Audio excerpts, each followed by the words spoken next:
if I go tonight. You know what I'm saying? I'm getting comfortable. That big dog Eric here, man. Merch by E. What up, baby? How you doing? Good to see you. Good to see you. Good to see you. Finally Thank you in for coming. person. Yeah, I appreciate you having me. And Cool. our conversation today is based around your brand Sir? that's been growing. I've had the pleasure to help or be a part of what you've been creating, so that's been fire. This is the Merch by E I was talking about in my last video. If y'all wasn't paying attention, Yeah, these guys do it right. I'm telling you. appreciate it. So, yeah, as I grow my brand and you grow yours, I wanted to give a little insight and color into kind of how the process and how the product that you see today came to life, right? Amazing. So this is our founder series, episode 2. Kind of the floor is yours, right? Like the first thing that I want to know is why Vedome, right? And I know that you're very into fashion and you care about what you wear. So talk to me about how that unfolded for you. Why Vedome? I think this is a great question because a lot of brand owners don't understand before you actually make a brand, before you start putting pieces out, before you start doing designs, you have to know your why.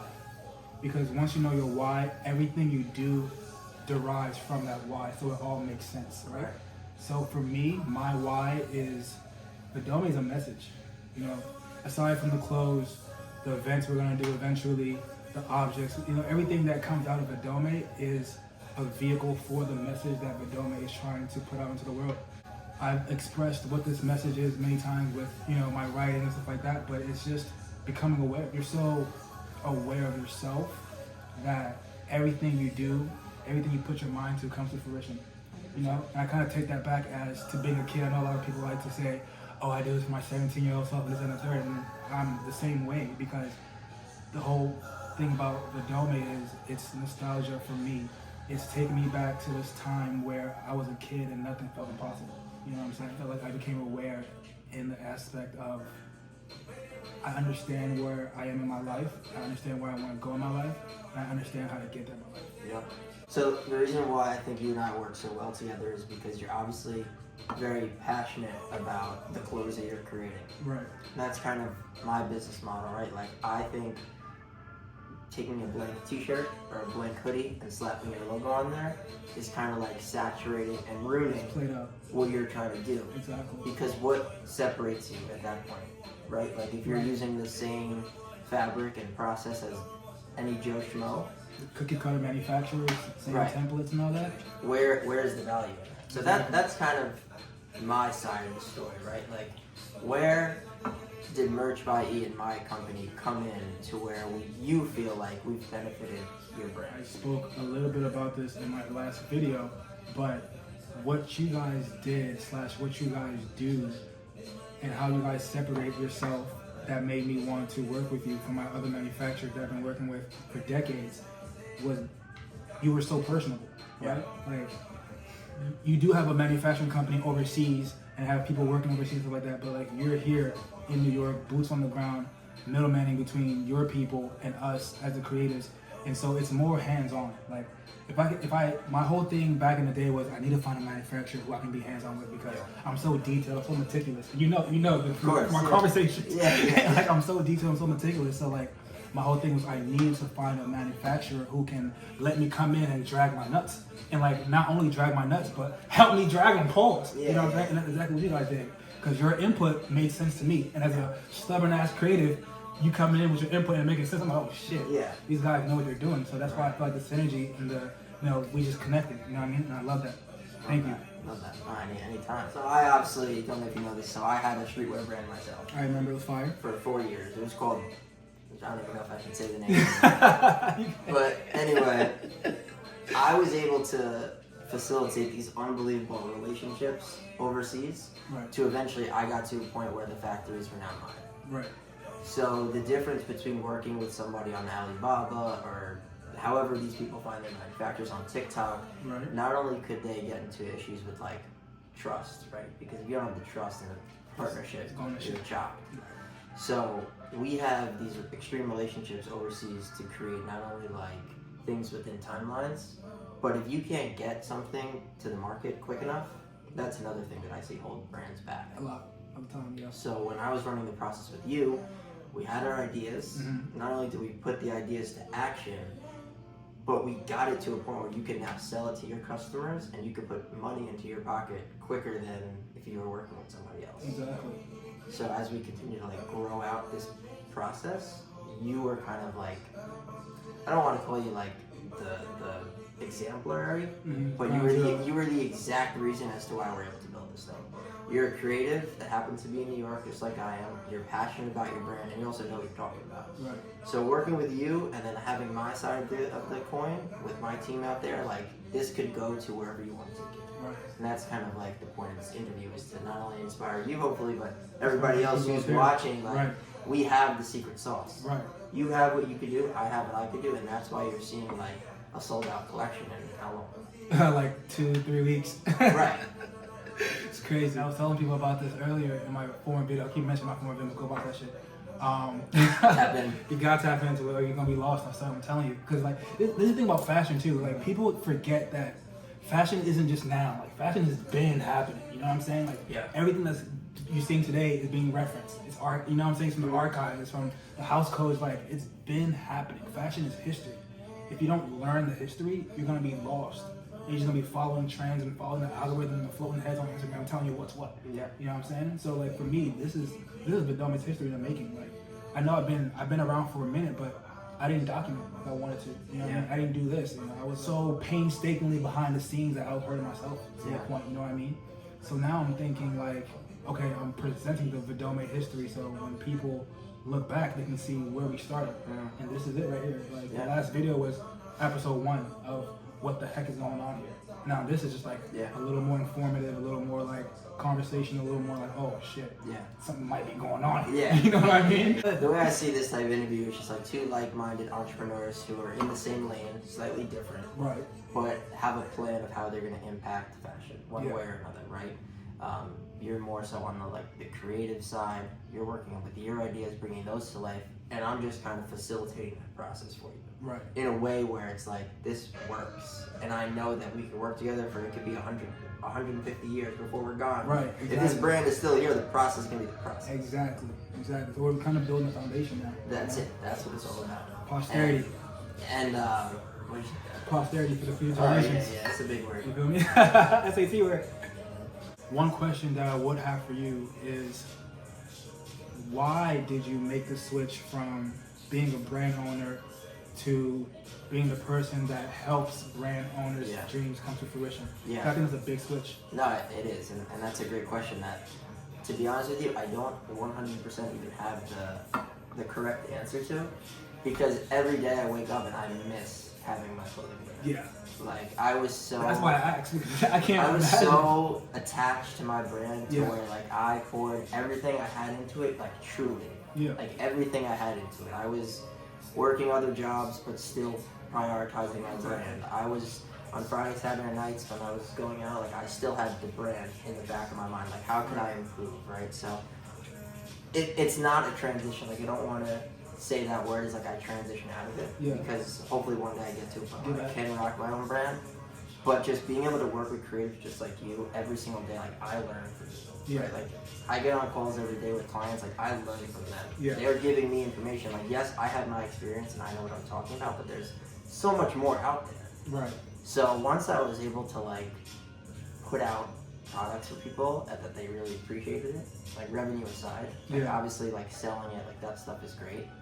But being able to like put together a product for somebody that they're proud of, right?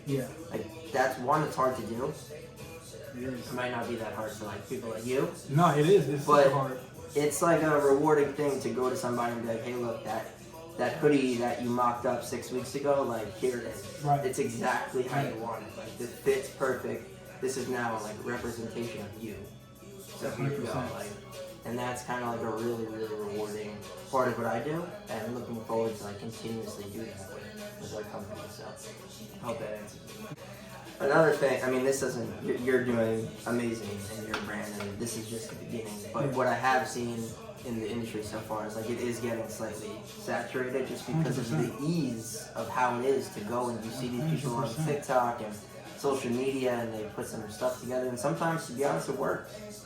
But a lot of times, this thing is a grind. This Yeah. is like years and years of work to physically, like, actually put the legwork in to be like, this is my full-time job. Yeah. Right? And I don't think a lot of people make it over the bridge to get to that point where it's like, I'm making enough revenue. All business processes aside, this is mine, right?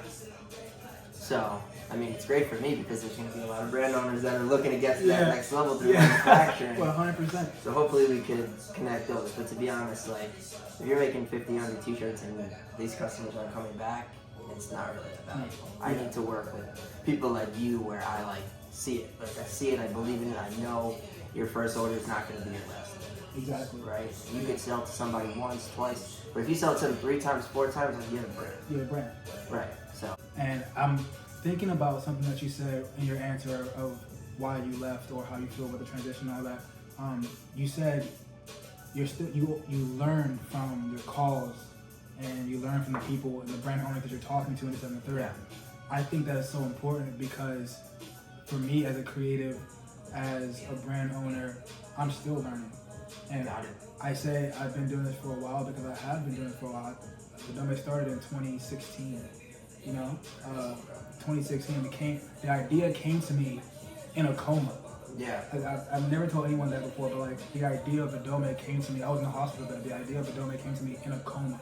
Jesus. And it was the last thing I remember out of my coma was this brand, and not only just this brand, but the message that the brand carried. And this is why I'm always emphasizing that. Yeah.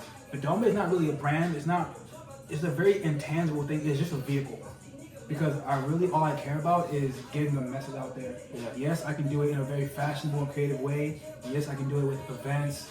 Yes, I can do it with whatever. But like the main thing that I don't want people to ever forget is the message that I'm putting out there. The underlining message. Because I'm not gonna spell it out for you. I never spell anything out for people because I feel like if you're truly interested in something and you do your due diligence, that effort that you put in to understand it is gonna stick with you forever. You know what I'm saying? That's gonna make you loyal to that brand. Like I put in so much effort to like learn about these people and like what they do and like the message they're trying to put out. There's no way I'm gonna go back and be like, oh, I don't care about them anymore because I resonate with what they're saying. You know what I mean? So like my main thing is I try to put things out there that I create from my lived experience, but because I feel like I've had so many lived experience that people can relate to, people start to resonate, and that's how I draw them in. That's why you have a successful brand. That's why you gotta sell out. Like I sell out, but I love having leftovers to archive because I don't ever put things out twice. Yeah. But I like going back into my archive and being like, wow, I did that with the felt print and this and the third. Yeah. And again, fashion is history, right? Everything you see now has been referenced before, so like obviously I'm building my history, right? Yeah. So 10 years from now, I'm gonna go back and look at the vintage that we did. And I'm like, ah, damn, they did it this way. Let me bring that back into a new design. You know what I'm saying? Call you up and be like, hey, we gotta do it again. we gotta do it somewhere. You know what I'm saying? We can't give out too many secrets. Yeah, we can't give out too many secrets. But I will say, I don't gatekeep secrets or anything like that because no one can do what I do. Right. No one can create what's in my mind. You know what I mean? Like, you can try, but it would never be the same. It would never be the same. So I can tell you how to do it. I can draw it out, and you still won't do it like me. To be honest, it doesn't matter. Like, it doesn't matter. You know, like everybody has their own lane and their own creative space. Exactly. So whether you know what you're doing, X person knows what they're doing, it's all different. It's all subjective to what you think your end goal is going to be, right? And when I had a brand, I really thought this too. Like in the beginning, I was like, damn, like I see this brand doing X, I got to do 2X. Mm-hmm. It's really not that way. Like if someone's doing great and they're paving the way and they're doing exactly what you're doing, that's like beneficial for you, in my opinion. Like you have the lane to go and not follow what the next guy's doing, but it's like, all right, you did it, so now I'm gonna do it slightly different. Exactly. Right. Try to do it different and then try to do it better. Yeah. And I think a lot of the things in the fashion world right now, or like the street culture right now, is authenticity. Authenticity? Is that how you say it? Authenticity. Authenticity. That's the thing that people are struggling with now because, again, cookie cutter manufacturers. Yep. We're seeing the same things over and over again. Like I just watched 555 Keem's video today. Shout out 555 Keem. I just watched this video today on how he keeps saying the same sweatsuits. Yeah. Everybody's making the same sweatsuits. Same shit. You can go to Alibaba and make the same sweatsuit. Like we're not doing that. Like if you're truly a creative and you're passionate about your craft and you're designing from an authentic, intentional perspective, you're never going to be able to copy someone else, because what you're doing is authentic and intentional, and it's pertaining to your lived experiences. You're not looking, I'm really big on this, I'm not looking at mood boards and references. I'm thinking, I'm visioning, and whatever comes to my mind, whatever I feel, whatever I conjure up here, that's what will be out there. And because it's in here, there is no fucking way on earth someone else made it. Because I'm not referencing them. Yeah, exactly. You know what I'm saying? I'm not looking at anybody's shit to be like, oh yeah, he did that. Right. I mean, you know what I'm saying? Like, I'm not saying that's wrong. I'm just saying that we're living in a time where we're saying the same bullshit over and over again. And I think my thing is, I'm more like eager and willing to do this, like the interviews and all this, to like help people understand that you're never going to get this kind of beauty from anyone else other than me. Like, you can get beautiful things from other people, but the beauty that I'm putting in this world, you're not going to get it from anywhere else but me. I guess to wrap it up, I mean, not wrap it up. Wrap this shit up. But like, we don't want to, we also don't wrap wanna, it up then. like, we have what we have, right? Yeah. Like, you and I have established a relationship where the foundation is there to grow. That's all you could really ask for in any business process. Yeah. Right? Whatever it might be, if you have a clothing brand, if you're looking to start, if you already have a brand and now you're looking to like level it up, Yep. it's not going to get to where it needs to go without trustworthy people in your circle. Yeah. And obviously manufacturing in fashion, I would say, is pretty important, if not the most important. Literally the most important. The second most important thing. I think the first most important thing is the designer and the concept and the idea. Yeah. And then the second most important thing is who is bringing that to fruition. Right. So it's a team. It's a process. It's a team process. Sure. It's not easy. It's hard. There's a lot more work to be done. But one thing that I did want to ask you is, what's next? What's next is going to be my first collab, right? And lately I've been really adhering to this designer named Chris Moore from In the Now. His whole philosophy of being in the moment, being present, I feel like that really agrees and elevates my message as well, from my perspective of becoming aware and awareness and all that. And I've been dropping some hints around, and I've been, doing what I do, not giving you the full full picture until, the picture's over. That's where I'm thinking. That's where my head's at. Not giving too much detail, but that's where my head's at. Right now I'm in the now, for sure. I'm in the now 100%. That's a good little sneak peek, man. I'm excited to see what's next, but obviously, Phil, like, I'm pulling for you, man. Hey, man, I'm pulling for you, man. Thank you. I can feel it too. Your support means a lot to me, because not only are you the ones helping me bring this shit to fruition, you're like, you're like supporting me and actually like copying shit too, and like seeing it to your friends and all that. So like, you're not only just a manufacturer, you're like a freaking promoter. You're like a marketing agent. Like, this is a one-stop shop. You feel me? And like, like, that's rare. Yeah, that's rare. I appreciate that. You know what I mean? That's super rare. I appreciate you. At any time, bro. And I think what that comes with is just like my passion to the industry. Yeah. Like, if I didn't ever have a brand, if I didn't spend 5 years like grinding my ass off to build something, and like, I know what it takes. So seeing you try to do the same thing, like, I'm on your back. Like, I'll push you. I'll tell you when things are going good and things aren't going good, but I don't think any other manufacturer is coming and doing this type of thing. So that's kind of how my philosophy has been placed so far, and we're gonna see where we could take it together, Listen, in the last video I made, y'all go check that video out. I was talking about merch by E. I was just like, listen, you need to find a manufacturer who's gonna get yelled at, yell at you, act like you owe the money. That's really how I felt. Like, I feel like with you and your team, I feel like we're like this. Like, we're on the phone at 3 in the morning, this, that, and the third, trying to figure out what's what. You know what I mean? And like, I'm thinking, I'm always going. So like, I'm shooting messages at you, like, paragraphs. And I'm the same way. He hits me up at 3 in the morning, I answer at 3:01. Yeah, I'm like, this is amazing. You know what I'm saying? And that's how shit gets done. You know what I'm saying? That's how shit gets done.